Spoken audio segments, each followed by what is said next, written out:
విద్యాశాఖ principal secretary గారు, head of the police department DGP గారు, ఈ రెండు శాఖల సమన్వయంతో ఎన్ఎస్ఎస్ విద్యార్థులతో ఒక ఇంటరాక్షన్ ప్రోగ్రాం ఏర్పాటు చేసి వాళ్ళ యొక్క సామాజిక బాధ్యతను నేషనల్ సర్వీస్ స్కీమ్లో మీరు చేస్తున్న కార్యక్రమాలను ఈరోజు మీతో కలిసి పంచుకోవడానికి నాతో పాటు నా సహచర మంత్రి గారు దుద్దిల్ల శ్రీధర్ బాబు గారిని, ఇతర అధికారులను ఆహ్వానించడం జరిగింది. నిర్వాహకులకు మనస్ఫూర్తిగా అభినందనలు తెలియజేస్తున్నాను. ప్రజలకు, ప్రభుత్వానికి అనుసంధానకర్తలుగా సంబంధిత శాఖలు, అధికారులుగా సమన్వయం చేసుకొని ముందుకు వెళ్ళినప్పుడు సమాజంలో ఉండే సమస్యల్ని పరిష్కరించుకోవడానికి చాలా ఎక్కువ అవకాశం ఉంటుంది. ఈ సమాజం మనది. ఈ సమాజంలో ఉండే సమస్యల్ని మనమే గుర్తించి మనమే పరిష్కరించుకున్నప్పుడు సమాజంలో వచ్చే దుష్ఫలితాలను మనం నియంత్రించవచ్చు. ఈరోజు తెలంగాణ రాష్ట్రంలో శాంతి భద్రతల విషయమే కాకుండా సమాజంలో ఒక పెడధోరణులు, చాలామంది పెడధోరణులకు కారణం డ్రగ్స్ అనో, లేకపోతే బలహీనతలనో, లేకపోతే దుర్వ్యసనాలనో, ఇట్లా రకరకాలుగా మనం చర్చించుకుంటున్నాం. ఇది ఒక భాగం మాత్రమే. నేను గుర్తించి నాకున్న అవగాహన మేరకు ఇంకొన్ని అంశాలను నేను ప్రస్తావించదలుచుకుని ఈ వేదిక మీద. ప్రధానంగా ఈరోజు వచ్చిన టెక్నాలజీ, ముఖ్యంగా మన చేతిలో ఉండే మొబైల్ అనేది ఒక సమాచార వ్యవస్థనే కాదు, సమాజంలో ఉన్న చాలా సమస్యలకు తద్వారా బానిసలవుతున్న సమస్యలు కూడా గమనించినాము. ఈరోజు టెక్నాలజీ ఎంత మనకు అందుబాటులోకి వచ్చిందో సమాజంలో పెడధోరణులకు కూడా అదొక కారణంగా ఈరోజు గుర్తించాల్సిన అవసరం ఉన్నది. అందుకే చిన్నపిల్లలకు ఇట్లాంటి వాటిని దూరంగా ఉంచే విధంగా, ఒకవేళ మన ఇంట్లో స్మార్ట్ ఫోన్ ఉన్నా, కంప్యూటర్ ఉన్నా, ఇతర సాంకేతిక పరమైన వస్తువులు ఏవున్నా ఫ్యామిలీ అంతా కనిపించే విధంగా వాటిని ఉంచినప్పుడు పిల్లలను కొన్ని సమస్యల నుంచి దూరంగా ఉంచడానికి అవకాశం ఉంటుంది. రెండవది, జాయింట్ ఫ్యామిలీ వ్యవస్థ లేకపోవడం. ఇవాళ రేపు సమాజంలో జాయింట్ ఫ్యామిలీ ఉన్నారంటే ఆశ్చర్యంగా చూస్తున్నారు. జాయింట్ ఫ్యామిలీ చాలా సమస్యలకు, చిన్నపిల్లలను మానసికంగా ఒక బలమైన వాళ్ళను, తాత అమ్మమ్మనో తాత నాయనమ్మనో, పిల్లల యొక్క ఆలోచనలు, మానసిక ఎదుగుదలకు వాళ్ళు ఎంతో ఉపయోగపడతారు. వాళ్ళ అనుభవాలను కానీ వాళ్ళ కథల రూపంలో రామాయణం, భాగవతంలో ఉన్న అంశాలను ప్రస్తావించి ఎన్ని కష్టాలు వచ్చినా కష్టాలను ఎదుర్కొని ఏ విధంగా యుగ పురుషులు నిలబడ్డారో, లేదా సమస్యలు వచ్చినప్పుడు ఏ విధంగా ఎదుర్కొని నిలబడి కుటుంబ వ్యవస్థల్ని కాపాడుకున్నారో తరతరాలుగా మనకు మన పూర్వీకుల నుంచి వచ్చిన సాంప్రదాయం మన పిల్లలకు నేర్పించడానికి ఎక్కువ అవకాశం ఉండే. ఈరోజు చాలా వరకు సూసైడల్ టెండెన్సీ ఎందుకుంది పిల్లలలో, లేకపోతే పిల్లలు చిన్న చిన్న విషయాలకే పెడదోరలు పట్టడానికి, లేకపోతే కొన్ని బలహీనతలకు లొంగిపోవడానికి కారణం కుటుంబ వ్యవస్థలు విచ్ఛిన్నం కావడమే. ఈ కుటుంబ వ్యవస్థ అనేది ఎంతో బలమైంది, ఎంతో గొప్పది. వసుదైక కుటుంబం అని ఊరికనే అనలే. గ్రామాలలో పెరిగిన వాళ్ళు ఉమ్మడి కుటుంబ వ్యవస్థ నుంచి వచ్చిన వాళ్ళు ఎలాంటి సమస్యలనైనా ధీటుగా ఎదుర్కొని ఆ సమస్యల నుంచి బయటికి రావడానికి ప్రయత్నం చేస్తుంటారు. కానీ అదే సింగిల్ ఫ్యామిలీలో సింగిల్ చైల్డ్గా పెరిగిన వాళ్ళు ఆ యొక్క మెంటల్ కెపాబిలిటీ కానీ లేకపోతే సైకలాజికల్గా వాళ్ళకి వచ్చే ప్రెషర్స్ని కానీ తట్టుకునే పరిస్థితి లేదు.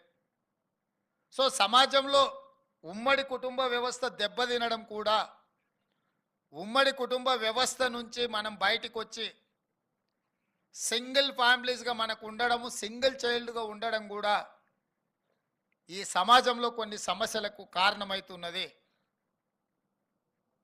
వీటిని ఓవర్కమ్ కావడానికి మనకు అవకాశం లేదు. ఎందుకంటే తల్లిదండ్రులు ఊరిలో ఉంటే ఉద్యోగరీత్యా మనం బయటకు వస్తుంటాం, లేదా ఈరోజు మన లైఫ్లో ఒక పార్ట్ అయిపోయింది ఇంటర్నెట్ వ్యవస్థ కానీ, కంప్యూటర్ వ్యవస్థ కానీ, మొబైల్ వ్యవస్థ కానీ. వైఫ్ లేకైనా ఉన్నా ఉండొచ్చేమో కానీ వైఫై లేకుండా ఉండలేని పరిస్థితులు ఈ సమాజంలో వచ్చినాయి.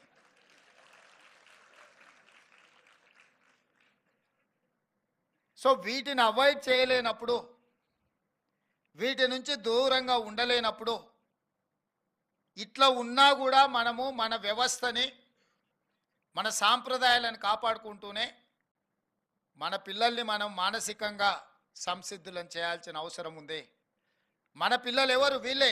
ఇప్పుడు ఎన్ఎస్ఎస్లో ఇంతమంది వేలాది మంది పిల్లలు జాయిన్ అయినారంటే వీళ్ళందరూ ఎవరు? మన పిల్లలే, మన కుటుంబ సభ్యులు. వాళ్ళకి సోషల్ రెస్పాన్సిబిలిటీ, సోషల్ పోలీసింగ్ కానీ, మారల్ పోలీసింగ్ కానీ, కమ్యూనిటీ పోలీసింగ్ కానీ మనం వాళ్ళకి నేర్పించాల్సిన అవసరం ఉన్నది. ఈరోజు ఎవరికి తీరిక లేదు. పేరెంట్స్ ఉద్యోగాలలో ఉన్నారనుకోండి, వీళ్ళని స్కూల్కి పంపించేదానికి తయారు చేసి ఈ లోపల వాళ్ళ ఉద్యోగ బాధ్యతలల్లో మదర్ అండ్ ఫాదర్ ఇద్దరు వెళ్ళిపోయినప్పుడు పిల్లలు స్కూల్ నుంచి తొందరగా వస్తే పక్కింట్లో వ్యవస్థ ఇవాళ రేపు కల్చర్ మారిపోయి ఆ పక్కింట్లో ఎవరున్నారో ఈ పక్కింట్లో ఎవరున్నారో తెలియని వ్యవస్థ, గ్రామీణ వ్యవస్థ దెబ్బతిన్న తర్వాత పిల్లలకి ఏం చేయాలనో అర్థం కానప్పుడు ఇట్లాంటి వాటితోని ఉత్సుకత మొదలై బలహీనతగా మారుతుంది. ఇక్కడే నిజంగా ఎడ్యుకేషన్ డిపార్ట్మెంట్ కానీ, పోలీస్ డిపార్ట్మెంట్ కానీ, పొలిటికల్ వ్యవస్థ కానీ బాధ్యత తీసుకొని ఒక అవేర్నెస్ ప్రోగ్రాంలను తీసుకెళ్లాల్సిన అవసరం ఉన్నది. అందులో భాగంగానే ఈరోజు మనం ఈ కార్యక్రమాన్ని తీసుకోవడం జరిగింది.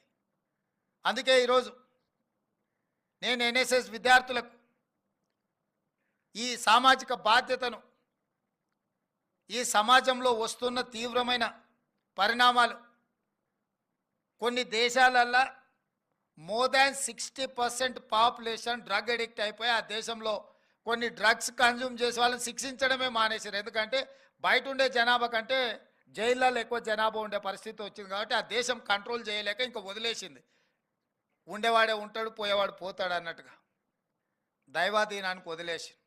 ఇవాళ మన దేశంలో కూడా పంజాబ్ లాంటి రాష్ట్రాలల్లో ఇక్కడ ఉన్న చాలామంది విద్యార్థులకు ఏ మేరకు నాకు తెలుసో తెలియదు కానీ పోలీస్ అధికారులకు తెలుసు డ్రగ్స్ ఏ రకంగా ప్రభావితం చూపిస్తుంది, ఏ రకంగా బానిసలు అయిపోయినారు, యువత ఏ విధంగా నిర్వీర్యం అయిపోయి ఈ వ్యవస్థలు ఎట్లా దెబ్బతీస్తున్నాయో. ఇది రాంపేట్గా విస్తరిస్తున్నది. అందుకే ఈరోజు ట్రాఫిక్ సమస్య లేకపోతే ఇతర సమస్యలు మనం పరిష్కరించుకోగలిగినాయి, దాన్ని స్ట్రీమ్లైన్ చేసుకోవడం అవకాశం ఉంది. అది ప్రాథమికమైన బాధ్యతనే. ఇవాళ సీరియస్ రెస్పాన్సిబిలిటీస్ డ్రగ్స్ చాలా వరకు స్కూళ్ళల్లో, అంటే కొంతమంది తల్లిదండ్రులు మాకు వచ్చి చెప్తుంటారు, పోలీస్ అధికారులకు కానీ as head of the state chief మినిస్టర్గా నా దగ్గర కూడా కొంతమంది వచ్చి చెప్పుకుంటుంటారు, మేము 100,000 కోట్లు సంపాదించిన మాకు ఉండేది ఏకైక కూతురు, ఆ అమ్మాయిని ఎవరో ట్రాప్ చేసిండ్రు, లేకపోతే ఆ అమ్మాయి డ్రగ్స్కో లేకపోతే ఫ్రెండ్స్తోనే ఇట్లా అయినరు, మేమేం బయటికి చెప్పుకోలేము, కంప్లైంట్ పెట్టలేము, ఇట్లాంటి సమస్యలు ఉన్నాయి, ఏం చేయాలని. పెద్ద పెద్ద ఫీజులు కట్టే స్కూల్లో అన్నీ మానిటరింగ్ చేస్తుండ్రు అని మనం అనుకుంటున్నాం. అనుకున్నంత గొప్పగా అక్కడ పరిస్థితులు కూడా లేవు. అందుకే స్కూళ్ళు కాలేజీల యజమానులను మేము స్పష్టంగా పిలిపించి, ముఖ్యంగా పోలీస్ అధికారులతోని వాళ్ళందరినీ పిలిపించి మేనేజ్మెంట్స్ని కూడా ఈ విధంగా కూర్చోబెట్టి వాళ్ళతో మాట్లాడి సైన్సో ఫిజిక్సో మ్యాథమెటిక్సో ఇంగ్లీషో అదర్ లాంగ్వేజెస్ సబ్జెక్ట్స్ నేర్పించడం కాదు, మీ పిల్లలకు మారల్ పోలీసింగ్ నేర్పించండి. ఫిజికల్ డైరెక్టర్లను పెట్టి స్పోర్ట్స్ నేర్పించడం కాదు, ఫిజికల్ డైరెక్టర్స్ని పిల్లలకు ఆటల పోటీలు నేర్పించడం కాదు, మీ ప్రతి స్కూల్లో కాలేజీలో తప్పకుండా పిల్లలలో వస్తున్న బిహేవియరల్ చేంజెస్, వాళ్ళ ప్రవర్తన విచిత్రంగా ఉన్నప్పుడు వాళ్ళ ప్రవర్తనలో మార్పు వచ్చినప్పుడు గుర్తించడానికి అవసరమైన స్టాఫ్ను మీరు రిక్రూట్ చేసుకోవాలి. సైకాట్రిస్టుల నుంచి సైకాలజిస్ట్ వరకు మీ స్కూళ్ళల్లో మ్యాండేట్గా మీరు పెట్టుకోవాల్సిందే. పిల్లల యొక్క ప్రవర్తనలో మార్పు వచ్చినప్పుడు మీరు పిల్లలను నిశితంగా గమనించాలి, తల్లిదండ్రులను పిలవాలి అని చెప్పి చెప్పడం జరిగింది. కొన్ని స్కూళ్ళల్లో వాళ్ళు టెక్స్ట్ బుక్స్ కానీ లేకపోతే హోంవర్క్ సంబంధించిన అన్నీ మోసుకురావడానికి ప్రాబ్లం అని వాళ్ళకి చిన్న చిన్న వాళ్ళకు ఒక ఏమంటే వడియుగాలు స్కూల్లోనే వాళ్ళు అక్కడ పెట్టుకోవడానికి ఇస్తున్నారు. వాటిని కూడా మిస్యూజ్ చేస్తున్నారు. గాంజాయి చాక్లెట్లు అందులో పిల్లలు ఈ ఆడపిల్లల పేరు మీద లాకర్స్ తీసుకొని దాంట్లో అట్లాంటివి కూడా పెట్టి స్కూల్లో ఒక అందుబాటులోకి తీసుకొచ్చే వ్యవస్థలు కూడా కొన్నిట్లలో మేము గమనించినాం. ఈ సమస్యలు అట్లా ప్రోత్సహించేవాడు స్కూళ్ళ దగ్గర కాలేజీల దగ్గర ఇట్లాంటి వాటిని లాభం కోసం వ్యాపారం చేసుకునే వాళ్ళు ఉండనే ఉంటారు. వాళ్ళని పట్టుకోవాలంటే పోలీస్ వ్యవస్థ ఉన్న వ్యవస్థ సరిపోదు. అక్కడే ఈ ఎన్ఎస్ఎస్ స్టూడెంట్స్ యొక్క అవసరం ఉంది. మారల్ పోలీసింగ్ చేయాల్సిన బాధ్యత మీది. సివిలియన్స్గా మనము యూనిఫార్మ్డ్ ఫోర్సెస్కి మనం సపోర్ట్ చేయాలి. డ్రెస్ లేని పోలీసుల మన స్కూళ్ళ దగ్గరనో మన ఇళ్ళ దగ్గరనో మన ప్రాంతంలోనో మన కాలేజీలోనో ఇట్లాంటి యాక్టివిటీస్ ఏవి గమనించినా ఎంబడే పోలీసులకు మనము ఆ సమాచారాన్ని చేరవేసే విధంగా మనం నిజంగా ప్రయత్నం చేస్తే మన రాష్ట్రాన్ని డ్రగ్ ఫ్రీ స్టేట్గా చేసుకోవడం పెద్ద సమస్య కాదు. ఆ మధ్య నేను సింగరేణి కాలనీలో ఒక 6 సంవత్సరాల అమ్మాయిని బ్రూటల్లీ రేప్ అండ్ మర్డర్ నేను వెళ్ళి పలకరించడానికి ఆ కుటుంబానికి పోయినప్పుడు ఆ సింగరేణి కాలనీలో ఉన్న పెద్ద సమస్య ఏంటంటే గంజాయి. సాయంత్రం అయితే అరుగుల మీద పెట్టి గంజాయి అమ్మే పరిస్థితి సింగరేణి కాలనీలో ఉంది. ఎవడైతే ఈ నేరానికి పాల్పడ్డాడో వాడు గంజాయి మత్తులో ఈ నేరానికి పాల్పడ్డాడు. చివరికి తేరుకున్న తర్వాత ఆ ముద్దాయి పోయి రైలు కింద తలకాయ పెట్టి చచ్చిపోయాడు. కానీ ఆ తల్లిదండ్రులకు ఆ దుఃఖము. ఇట్లాంటివి పోలీసులు వచ్చి ఆ కాలనీల్ని మొత్తం చెక్ చేసి చెప్పడం కష్టం. కానీ అక్కడ మీలాంటి ఎన్ఎస్ఎస్ విద్యార్థులు ఆ ప్రాంతంలో ఉంటే పోలీసులకు ఆ సమాచారాన్ని చేరవేస్తే తప్పకుండా ఏరియాని కంప్లీట్గా నిర్బంధించి మొత్తం వాటి అన్నిటిని కూడా మనం నిషేధించడానికి నిర్మూలించడానికి అవకాశం ఉంటుంది. అందుకే ఈరోజు మీ అందరినీ కలిసి మన రాష్ట్రంలో ఇతర దేశాల నుంచి చదువుకోవడానికి వస్తున్న విద్యార్థులు కొంతమంది టాంజానియా, కెన్యా ఇట్లాంటి కొన్ని దేశాల నుంచి అందరని నేను అనను, ఆయా ప్రాంతాల నుంచి వచ్చిన వాళ్ళు కూడా ఈ డ్రగ్స్ రిలేటెడ్ ఇష్యూస్లో పాల్గొంటున్నారు. పక్క రాష్ట్రాల నుంచి పక్క దేశాల నుంచి పక్క రాష్ట్రాలకు వస్తున్నాయి, పక్క రాష్ట్రాల నుంచి మన రాష్ట్రానికి వస్తుంది. మన రాష్ట్రంలో వినియోగదారులు పెరిగిపోతున్నారు. మన రాష్ట్రంలో ఉత్పత్తి తక్కువ కానీ వినియోగం పెరుగుకుంటూ పోతుంది. వీటన్నిటిని కూడా నియంత్రించాలన్న ఆలోచనతోనే ఒక ప్రత్యేకమైన వ్యవస్థనే ఏర్పాటు చేసింది Telangana government. That is Telangana anti narcotics bureau. ఒక డీజీపీ ఆఫీసర్ని దాదాపు ఒక 400 మంది అధికారులను అన్ని రకాలుగా ఎంపవర్ చేసి ఎన్ఫోర్స్ చేయాలని నిర్ణయం తీసుకొని వాళ్ళకి సర్వ అధికారాలు ఇచ్చి అన్ని రకాలుగా వాళ్ళ మీద యుద్ధమే ప్రకటించినము. ఆ యుద్ధంలో పోలీసులే కాదు ఎన్ఎస్ఎస్ విద్యార్థులు కూడా భాగస్వాములు కావాలని రాష్ట్ర ముఖ్యమంత్రిగా మీ అన్నగా నేను పిలిపిస్తున్న ఈ రాష్ట్రం మనది. తెలంగాణ రాష్ట్రం ఉద్యమాలకు సామాజిక సమస్యల మీద పోరాటాలకు వేదిక.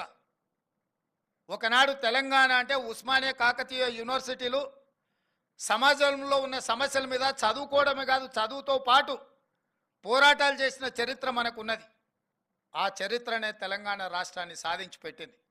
ఎప్పుడు ఈ సమాజంలో రైతులకు సమస్యలు వచ్చినా, విద్యార్థులకు సమస్యలు వచ్చినా, మహిళలకు సమస్యలు వచ్చినా మొట్టమొదట ఈ సమాజంలో సామాజిక బాధ్యతను వ్యవహరించింది విద్యార్థులు, ఉస్మానియా కాకతీయ యూనివర్సిటీలు. ఇవాళ కాలేజీలల్లో, యూనివర్సిటీలలో చదువుకున్న విద్యార్థులే గంజాయి మత్తుకో, డ్రగ్స్ మహమ్మారికి బానిసలైతే మన భవిష్యత్తు ఎట్లుంటుందో మీరు ఆలోచన చెయ్యండి. ఏ విద్యార్థుల పోరాటాలతోని ఈ రాష్ట్రం వచ్చిందో, తెచ్చుకున్న రాష్ట్రం మీ కళ్ళ ముందల్నే గంజాయి బానిసలుగా మారి ఉద్యమ స్ఫూర్తిని కోల్పోయి సామాజిక బాధ్యతను మర్చిపోయి ఈ సమాజం ఏమైతే ఏముంది, నేను గంజాయి మత్తులోనో డ్రగ్స్ మత్తులోనో జోగుతా అని అంటే అది మనకు మంచి చేయలేదు. ఈ సమాజం మనది. ఇవాళ పక్కింట్ల పిల్లోడికి వచ్చి ఉండొచ్చు, రేపు మన ఇంట్లోకి రాదని గ్యారంటీ లేదు. ఇవాళ మనకు హోదా ఉండి ఈ హోదాతోని అన్ని హంగు ఆర్భాటాలు ఉండొచ్చు. మన తర్వాతి తరాలకు ఈ హోదాలు మనం బదిలీ చేయకపోవచ్చు. మనం సంపాదించిన ఆస్తి బదిలీ చేయొచ్చు. హోదా లేనప్పుడు మనం ఇచ్చిందైనా వాళ్ళు కాపాడుకోవాలంటే వాళ్ళకు ఒక రక్షణ ఉండాలి. ఈ సమాజంలో ఈ వ్యవస్థల్ని బలోపేతం చేయాల్సిన అవసరం ఉంది. అందుకే ఈరోజు కేరళలో ఇంతకుముందే మా అధికారులు చెప్తున్నారు, నేషనల్ పోలీస్ సర్వీస్ అని ఎన్ఎస్ఎస్ ఎట్లనో పోలీసింగ్ సర్వీస్ కూడా, అంటే విద్యార్థులను పోలీసింగ్ చేసేటట్టు కూడా కాలేజీలలోనే వాళ్ళని ఎంపవర్ చేసి వాళ్ళకు ఒక బాధ్యత ఇచ్చి వాళ్ళకి ఆ ట్రైనింగ్ ఇచ్చే విధానాన్ని కేరళలో తీసుకొచ్చిన చాలా సక్సెస్ఫుల్ మోడల్ అని ఇంతకుముందే మా అధికారులు చెప్తున్నారు. నేను మా డీజీపీ గారికి సూచన చేస్తున్నా, మీరు అన్ని జిల్లాల ఎస్పీలను పిలిచి మాట్లాడండి. ఆల్ ఇంటర్మీడియట్ డిగ్రీ కాలేజెస్లో మ్యాండేట్గా ఆ జిల్లా ఎస్పీలు పోలీసింగ్ సిస్టమ్ని ఎస్టాబ్లిష్ చేసి వీక్లీ వన్స్ ఈ ఎస్పీలు పోయి అక్కడికి వెళ్ళి వాళ్ళతో ఇంటరాక్ట్ అయ్యి ట్రైనింగ్ ఇచ్చి వాళ్ళను ఒక బాధ్యత గల పౌరుడిగా, సామాజిక స్పృహ ఉన్న పౌరులుగా తీర్చిదిద్దాల్సిన అవసరం ఉన్నది. ఈ సమాజానికి ఐఏఎస్లు ఐపీఎస్లు role models. Unfortunately political role models తగ్గిపోయిన రకరకాల కారణాల చేత. కానీ ఇప్పటికీ మనకు ఐఏఎస్ ఐపీఎస్ల మీద ఇంకా మన పిల్లలకు, మన సమాజానికి ఒక గౌరవం ఉన్నది, మర్యాద ఉన్నది. మనం ఆ బాధ్యతను తప్పకుండా నెరవేర్చాలి. వీలైతే స్కూల్స్, జూనియర్ కాలేజ్, డిగ్రీ కాలేజెస్లో మన జిల్లాల ఎస్పీలను, ఉన్నతాధికారులను, లోకల్ డిఎస్పీలు అప్ టు ఎస్ఐ వరకు ఆయా ప్రాంతంలో ఉండే స్కూల్స్, కాలేజీలలో తప్పకుండా వారంలో ఒక 2 గంటలు అక్కడికి వెళ్ళమనండి. This is our responsibility, this is our duty, this is what we wanted to enforce. This is what moral policing, not only physical policing. Physical policing is going to resolve some problems, not all the problems, but moral policing is going to resolve every problem. We have to focus more and more on moral policing. ఖచ్చితంగా police అధికారులకు, కలెక్టర్లకు ఎట్లయితే నేను ఆదేశాలు ఇచ్చినో schools, కాలేజెస్తో పాటు hospitals, అంగన్వాడీలు, agriculture ఫీల్డ్స్ను మ్యాండేట్గా inspect చేయండి. వాళ్ళ సర్వీస్ బుక్లలో ఎవ్రీ మంత్ వాళ్ళ సర్వీస్ రికార్డ్స్లో నోట్ చేయండి అని చెప్పినో, మీ పోలీస్ అధికారులు కూడా వాళ్ళ ప్రమోషన్స్కి వచ్చినప్పుడు ఇట్లాంటి మారల్ పాలిసింగ్ చేసిన అధికారులకు కొన్ని మార్కులు ఎక్స్ట్రా ఇవ్వండి. దాంతో వాళ్ళు ఈ సమాజంలో ఒక అవసరమైన చైతన్యాన్ని తీసుకొస్తారు. అన్ని స్కూళ్ళలో, కాలేజీలలో కూడా మనం ఎన్ఎస్ఎస్ని ఇంప్లిమెంట్ చేసే విధంగా, వాళ్ళకి ఆ స్పిరిట్ని ఇచ్చే విధంగా. ఎందుకంటే ఈ స్టేట్లో స్పోర్ట్స్ని ఎంకరేజ్ చేయాలని నేను అనుకుంటున్నా. స్పోర్ట్స్ అనేది నిర్వీర్యం అయిపోయింది. గేమ్స్ అండ్ స్పోర్ట్స్ ప్రతి అసెంబ్లీ కాన్స్టిట్యున్సీలో ఒక బెస్ట్ మోడల్ స్టేడియంని కట్టాలని మా ప్రభుత్వం నిర్ణయం తీసుకున్నది. రాబోయే రోజుల్లో క్రీడాకారులను ప్రోత్సహించే విధంగా, క్రీడాకారులకు ఉద్యోగ ఉపాధి అవకాశాలు దొరికే విధంగా నిర్ణయాలు తీసుకోవాలనుకుంటున్నాం. చదువుకుంటే ఉద్యోగం వచ్చినా రాకపోయినా క్రీడాకారులుగా రాణిస్తే మాత్రం గ్యారెంటీగా ఉద్యోగం వస్తుంది. మీరు చాలామందిని చూడండి, ఉద్యోగాలతో పాటు నేను నిన్ననే క్రికెటర్ సిరాజ్కి ఇంటి స్థలంతో పాటు గ్రూప్ 1 ఉద్యోగం ఇస్తా అని చెప్పిన. అంతకుముందు నిఖత్ జరీన్ బాక్సర్కి Nizamabad, poorest of the poor background family, parents పెద్ద చదువుకున్న వాళ్ళు కూడా కాదు. ఆ అమ్మాయి బాక్సింగ్లో రాణించడంతో అన్ని రూల్స్ రిలాక్స్ చేసి ఇప్పుడు ఆ అమ్మాయికి డిఎస్పీ ఉద్యోగం ఇస్తున్నాం. 2 కోట్ల రూపాయల అమ్మాయికి నగదు బహుమతి ఇచ్చింది రాష్ట్ర ప్రభుత్వం. మనమెందుకు నిఖిత్ జరీన్లము, మనమెందుకు సిరాజులం కాలేము? మీరెందుకు రేవంత్ రెడ్డిలు కాకూడదు?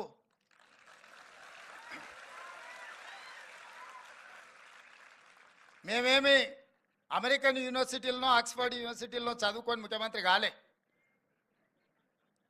జెడ్పీహెచ్ఎస్, జిల్లా పరిషత్ హై స్కూల్, గవర్నమెంట్ స్కూల్లో చదువుకొని నల్లమల్ల అడవులో ఒక మారుమూల గ్రామం నుంచి సొంత ఊర్లో 5వ తరగతి వరకు చదువుకొని 6 కిలోమీటర్లు నడుచుకుంటూ పోయి హై స్కూల్ చదువుకొని అక్కడి నుంచి ప్రభుత్వ జూనియర్ కాలేజీలో చదువుకొని డిగ్రీ కంప్లీట్ చేసి ఒక పట్టుదలతోని ఫోకస్డ్గా పనిచేసినాం కాబట్టి ఈరోజు తెలంగాణ రాష్ట్రానికి ముఖ్యమంత్రి అయింది.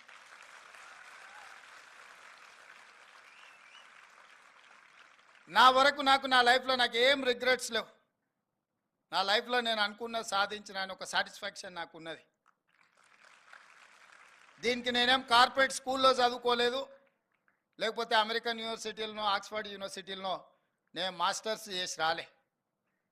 సామాన్య ప్రజల యొక్క ఆలోచన, సామాన్య ప్రజలలో ఒకరుగా ఈ ప్రజలలో మమేకమై ప్రజల యొక్క ఆలోచనని తెలుసుకుంటూ ప్రజా సమస్యల మీద నిలబడి కొట్లాడుతూ సమస్యలు వచ్చినప్పుడు ఆ సమస్యల్ని ఎదుర్కొని నిలబడ్డాం కాబట్టి ఈరోజు ఇక్కడికి రాగలిగినాం.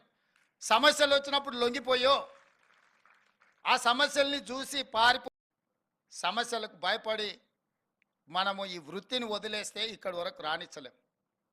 నేను కూడా అందుకే ఈ తరానికి చెప్తున్నా,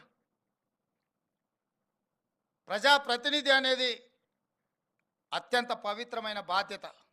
సరే, సమాజంలో రకరకాల పరిస్థితులు ఆ వృత్తికి రావాల్సినంత గౌరవము, ఇవ్వాల్సినంత విలువ లేదనుకో, దాన్ని రివైవ్ చేయాల్సిన బాధ్యత మా అందరి మీద ఉంది. నేను చెప్పేది ఒకటే, అన్నిటికంటే ఎక్కువ గంటలు కష్టపడి పనిచేసేది రాజకీయం. 24/7 పనిచేసినా ఇంకా కొంచెం పెండింగ్ ఉంటుంది. కానీ కొంతమందికి ఎంబడే అవకాశాలు వస్తే కొంతమందికి అసలే రావు. నాకైతే ఎప్పుడు ఏది కావాలన్నా అది ఆటోమేటిక్గా అది అట్లా టైంకి వచ్చేసింది. ఇక్కడ ఉన్న శ్రీనివాసరెడ్డి గారు మా జిల్లా ఎస్పీగా ఉండే.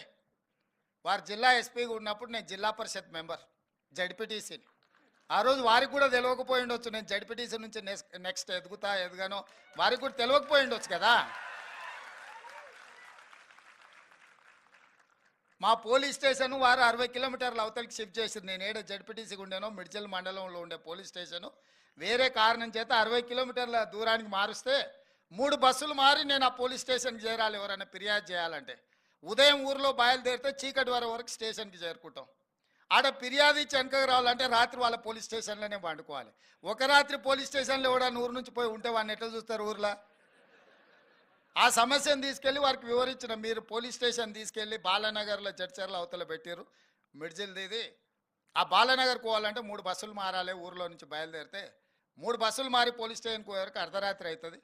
అర్ధరాత్రి పోలీస్ స్టేషన్లో వస్తే మీరు పోలీస్ స్టేషన్లో మంచిగా చూసుకున్న ఊరికి పోతే ఊరేమనుకుంటుంది. స్టేషన్ని మారవండి అని చెప్పి వారు ఎస్పీగా ఉన్నప్పుడు నేను ఒక రిప్రజెంటేషన్ ఇచ్చిన. వారు చేసిండ్రు, ఆ పని చేయలేదని నేను అంటలే. కానీ ఆ రోజు నేను జడ్పీటీసీనే కదా, బాధ్యత పెద్దగా నెరవేర్చాల్సిన అవసరం లేదు, ఏముందిలే అని ఊరుకుంటే ఈరోజు శ్రీనివాసరెడ్డి గారిని అవసరమైతే హైదరాబాద్ కమిషనర్గా పోస్టింగ్ చేసే ముఖ్యమంత్రి కుర్చీలో ఉండేవాడిని కాదు. ఒకరోజు వారి దగ్గరికి నేను కాగితం తీసుకొని వెళ్ళిన, ఈరోజు మా ప్రాంతానికి అవసరం ఉందని. ఈరోజు ఏదైనా అవసరం ఉంటే వారు నా దగ్గరకు వచ్చి ఇది సమాజానికి అవసరం ఉందని చెప్తున్నారు. It's a span of 15 years. 2006-7లో ఇది జరిగింది. 2023లో తెలంగాణ రాష్ట్రానికి నేను ముఖ్యమంత్రి అయినా. 10 సంవత్సరాలు 16 సంవత్సరాలు కష్టపడితే రాష్ట్రానికి ముఖ్యమంత్రి కాగలిగినాము. మీరందరూ ఎందుకు కాలేరని నేను అడుగుతున్నా. మీరందరూ కష్టపడండి, ఒక ఫోకస్తో పనిచేయండి. ఇక్కడున్న జితేందర్ కావచ్చు, లేకపోతే అవినాష్ కావచ్చు, సుధీర్ బాబు వాళ్ళ ఫాదర్ ఎంపీ, కానీ ఆయన ఐపీఎస్ ఆఫీసర్. ఆయన ఏం రాజకీయాలు వైపు పోలేదు, చదువుకుంటే ఐపీఎస్ అయింది. శ్రీనివాస్ రెడ్డి గారు అగ్రికల్చర్ బ్యాక్గ్రౌండ్, చదువుకొని ఐపీఎస్ హైదరాబాద్ సిటీ కమిషనర్ అయింది. ఇవన్నీ కూడా ఏంటంటే మనం మన లైఫ్లో ఫోకస్ పెట్టినప్పుడు ఇది సాధ్యమవుతుంది. అట్లనే మీరు కూడా లైఫ్లో ఫోకస్ పెట్టండి. ఎన్ఎస్ఎస్ అని ఏదో ఉన్నాం, వాలంటీర్గా అట్లా వచ్చినాం, ఇట్లా పోయినాం, ఏదో సర్టిఫికెట్ వస్తుంది, లేకపోతే ఏదో ఆ డ్రెస్ వేసుకొని ఫోటో దిగినామని కాకుండా దీన్ని కూడా నిబద్ధతతో చేయండి. డెఫినెట్గా మీ లైఫ్లో మంచి లైఫ్ మీకోసం ఎదురు చూస్తుంది. చివరగా ఒక్క మాట, ఎలాన్ మస్క్ అయినా, బిల్ గేట్స్కైనా, బిల్ క్లింటన్కైనా, నరేంద్ర మోడీకైనా, రేవంత్ రెడ్డికైనా, ఎన్ఎస్ఎస్ స్టూడెంట్కైనా రోజుకి 24 గంటలే ఉంది. నేను ముఖ్యమంత్రి అయినా కాబట్టి నాకు 48 గంటలు పర్ డే లేదు.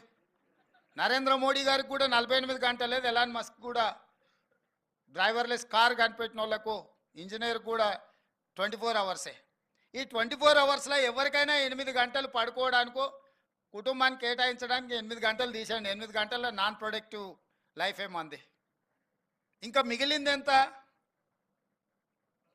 16 అవర్స్.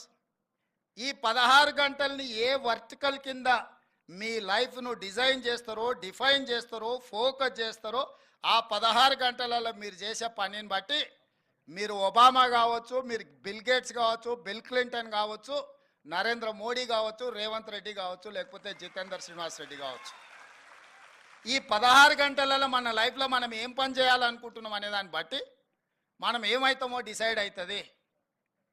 అది కూడా పర్టికులర్గా 16 ఏళ్ళ నుంచి 25 ఏళ్ళ లోపల మనం వేసుకున్న రోడ్ మ్యాపే మిగతా లైఫ్ అంతా పనికొస్తుంది.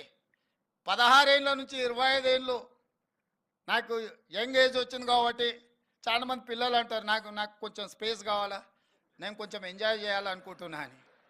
ఈ 16 ఏళ్ళ నుంచి 25 ఏళ్ళ వరకు ఎంజాయ్ చేసిన వాటికి ఆ తర్వాత చేయడానికి ఏమి ఉండదు. ఈ 16 ఏళ్ళ నుంచి 25 ఏళ్ళ వరకు కష్టపడ్డావు అంటే 25 ఏళ్ళ నుంచి 80 ఏళ్ళ వరకు నీ లైఫ్ అనేది నీ చేతిలో ఉంటుంది. సమాజంలో గౌరవం ఉంటుంది. నిజంగా లైఫ్ ఎంజాయ్ చేయడం అనేది కుటుంబ సభ్యులతో రియల్ జర్నీ అక్కడనే స్టార్ట్ అవుద్ది. కాబట్టి మిత్రులారా, ఇది ఒక మంచి అవకాశం. మన లైఫ్ మన చేతుల్లో ఉంది. మన లైఫ్ని మనం ఎట్లా డిజైన్ చేసుకుంటే, ఎట్లా ఫోకస్ చేసుకుంటే, ఎట్లా రోడ్ మ్యాప్ చేసుకుంటే అట్లా తయారవుతుంది. గొప్ప వ్యక్తులు ఎవ్వరు గొప్ప కుటుంబాల నుంచి రాలే. మీరు ఎవరినైనా తీసుకోండి, ఫ్యూ ఎగ్జాంపుల్స్ ఉండొచ్చు, కానీ మ్యాక్సిమం ఎగ్జాంపుల్స్ సామాన్యుల నుంచి, అబ్దుల్ కలాం నుంచి, స్ట్రీట్ లైట్ కింద చదువుకున్న అబ్దుల్ కలాం సైంటిస్ట్ అవ్వడమే కాదు, సైంటిస్ట్ అయిండు కాబట్టి రాష్ట్రపతి అయ్యిండు. సైంటిస్ట్ కాకపోతే రాష్ట్రపతి అయి ఉండేవాడు కాదు. కానీ ఆయన చదువుకునేటప్పుడు రాష్ట్రపతి అయితే అని చదువుకోలే, సైంటిస్ట్ కావాలనుకుని చదివిండు, సైంటిస్ట్ నుంచి రాష్ట్రపతికి అయ్యిండు అబ్దుల్ కలాం. మరి మనం ఎందుకు కాకూడదు? మనం ఎందుకు బాధ్యత నెరవేర్చకూడదు? మనం ఎందుకు మన బాధ్యతల నుంచి మనం పారిపోవాలి? మన స్కూల్లోనో మన గల్లీలోనో గంజాయి అమ్ముతుంటే మనం ఎందుకు మౌనంగా ఉండాలి? మనం ఎందుకు చెప్పకూడదు? మనం ఎందుకు నియంత్రించకూడదు? మన కళ్ళ ముందల్నే సమాజం కూలిపోతుంటే ఇది సామాజిక బాధ్యత కాదా? మాకెందుకు లేనాడు ఆనాడు ఉస్మానియా కాకతీయ యూనివర్సిటీల పిల్లలు, ఓ శ్రీకాంతాచారి, ఓ ఈశాన్ రెడ్డి, ఓ కానిస్టేబుల్ యాదయ్య, కిష్టయ్య, యాదయ్యలు మాకెందుకు లేదు తెలంగాణ వస్తే రాకపోతే రాదు, మేము బాగానే ఉన్నాం అనుకుంటే తెలంగాణ వస్తుండేనా? వాళ్ళందరూ త్యాగాలు చేస్తే ఈరోజు ఈ రాష్ట్రంలో మనం నిటారుగా నిలబడగలిగినాం కదా. రేపు మీరు చేసే మారల్ పోలీసింగ్, మీరు చేసే ఫిజికల్ పోలీసింగ్ రేపు మన భవిష్యత్ తరాలకు మంచి బాటలు వేస్తాయి. తప్పకుండా ఇక్కడికి వచ్చిన మా పోలీసులే కాదు, వీడికి వచ్చిన ఎన్ఎస్ఎస్ పిల్లలు కూడా ఆ పోలీసుల కంటే ఏమాత్రం తక్కువ కాదని నేను చెప్పదలుచుకున్నా. ఇప్పటి వరకు గుడ్ టచ్, బ్యాడ్ టచ్ కానీ, ట్రాఫిక్ స్ట్రీమ్ లైన్ కానీ, అదర్ ఇష్యూస్ ఏవైతే అధికారులు చెప్పినరో వాటితో పాటు నేను చెప్పేది నైతిక విలువల్ని పెంపొందించాల్సిన అవసరం ఈ సమాజంలో ఉంది. నైతిక విలువల్ని బోధించే తాతలు, అమ్మమ్మలు, నాయనమ్మలు లేకపోవడం మనకు ఒక లోపము. ఆ లోపాన్ని సరిదిద్దుకోవాలంటే మనందరం బాధ్యతాయుతంగా వ్యవహరించాలని మీకు అందరికీ తెలియజేస్తూ సెలవు తీసుకుంటున్న మిత్రులారా.